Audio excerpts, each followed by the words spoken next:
Ayan, so ito po mga kaibigan yung kuting ho dito sa may puno sa tabi ng ating pinaggraskatiran. Dito pala siya sa may patong na tinatawag sa amin. Apat pala ang kanyang anak. So meron siyang dalawang orange at dalawang itim. Ayan. So hindi pa po ito kumakain siguro. Mukhang matapang yung nanay eh. Ikaw ay wag mangarati sa akin, ako ay walang traso.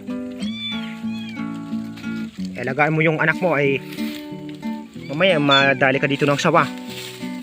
May musang pa naman dito na malalaki naghahabulan. Ikaw lang na dito mag-isa. Ayan, so yan pumakibi ang kanyang anak. 4 na piraso.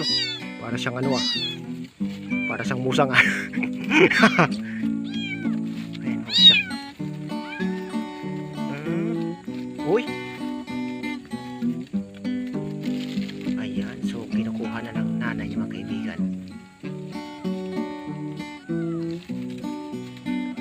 Subukan nga natin mamaya hawakan. Hindi madala. Ayan.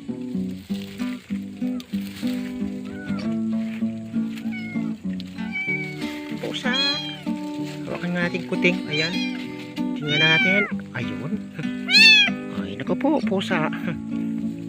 Ayan, dinala na ng nanay mga kaibigan. Ito yung kuting ng mabuti, hindi siya nangagat.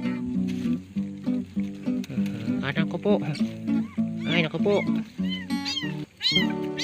Ito kuting. Kuting. Ay, yung mother mo kuting. Ako, mother, yung iyong anak ay wag mong ipagala dito. Mapagkamalan niya ng musang na daga.